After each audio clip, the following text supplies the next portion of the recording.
Indian cricket ടീമിനൊപ്പം തകർപ്പൻ പ്രകടനം നടത്തി കയ്യടി നേടുകയാണ് സഞ്ജു സാംസൺ ഇപ്പോൾ. ഗൗതം ഗംഭീർ പരിശീലകനായ ശേഷം കൂടുതൽ അവസരങ്ങളും പിന്തുണയും ലഭിച്ചതോടെ ഇതെല്ലാം മുതലാക്കി മിന്നിക്കാൻ സഞ്ജുവിന് സാധിക്കുകയും ചെയ്തിട്ടുണ്ട്. T20 3 സെഞ്ചുറി നേടി മിന്നിച്ച സഞ്ജു മറ്റാർക്കുമില്ലാത്ത പല റെക്കോർഡുകളും ഇതിനോടകം തന്നെ നേടിയും കഴിഞ്ഞു. അപ്പോൾ കരിയറിലെ ഏറ്റവും മികച്ച വർഷമായാണ് 2024 സഞ്ജു ഇപ്പോൾ പ്രധാനമായിട്ടും വിട പറയാൻ പോകുന്നത്.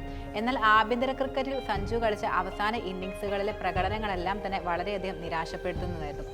കേരളത്തിനൊപ്പം സയ്യിദ് മുഷ്തഖ് അലി ട്രോഫിയിൽ മികച്ച പ്രകടനം നടത്താൻ സഞ്ജുവിന് കഴിഞ്ഞിരുന്നുമില്ല.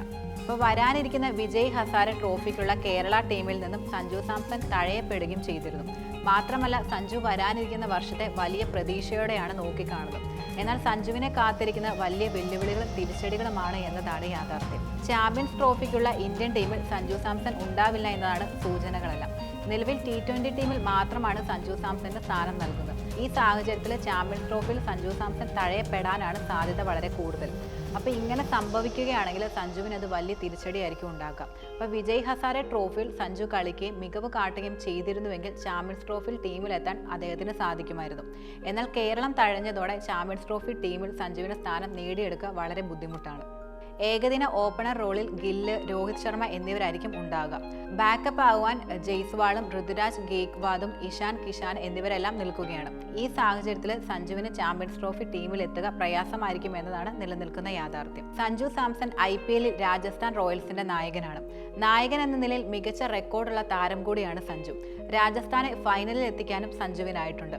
എന്നാൽ ഇത്തവണ മെഗാലയം പൂർത്തിയായ ശേഷം നടക്കുന്ന IPL ആണിത്. രാജസ്ഥാൻ ടീമിൽ വലിയ മാറ്റങ്ങളാണ് പ്രധാനമായും ഉണ്ടായിട്ടുള്ളത്. ഈ സാഹചര്യത്തിൽ സഞ്ജുവിന് കാര്യങ്ങൾ ഒട്ടും തന്നെ എളുപ്പമായിരിക്കില്ല. ടീമിലെ പ്രധാന പല താരങ്ങളും ടീമിൽ നിന്ന് പോവുകയും ചെയ്തു. Jos Buttler, Boult, Chahal, Ashwin തുടങ്ങി സഞ്ജുവിന്റെ വിശ്വസ്തരായ പലരും ഇപ്പോൾ ടീമിൽ നിലനിൽക്കുന്നില്ല. ഇനി മികച്ചൊരു ടീമായി രാജസ്ഥാനെ കൊണ്ടുവരേണ്ടതും വളരെയധികം ആവശ്യമായിട്ടുള്ള ഒരു കാര്യമാണ്. ഈ സാഹചര്യത്തിൽ നായകൻ എന്ന നിലയിൽ ശ്രദ്ധിക്കുന്നതിനോടൊപ്പം ബാറ്റ്സ്മാൻ എന്ന നിലയിൽ തിളങ്ങാനും സഞ്ജുവിന് കഴിയണം. ഇവ രണ്ടും വലിയ സമ്മർദ്ദം നൽകുന്നതാണ്. അപ്പം നിലവിലെ സാഹചര്യത്തിൽ സഞ്ജുവിന്റെ മുന്നിലുള്ളത് വലിയ വെല്ലുവിളികളാണെന്ന് തന്നെ പറയാം. അപ്പം 3 ഫോർമാറ്റിലേക്കും ഇന്ത്യ സഞ്ജുവിനെ വളർത്തുമെന്ന പ്രതീക്ഷയും എല്ലാവർക്കിടയിലും ഉണ്ടായിരുന്നു. എന്നാൽ നിലവിലെ ഇന്ത്യൻ സാഹചര്യത്തിൽ സഞ്ജുവിന് T20 മാത്രമായിരിക്കും അവസരം ലഭിക്കുന്നത്. അപ്പോൾ പരിശീലകൻ ഗൗതം ഗംഭീർ സഞ്ജുവിനെ വളരെയധികം പിന്തുണയ്ക്കുന്നുണ്ടെന്നുള്ളതും യാഥാർത്ഥ്യമാണ്.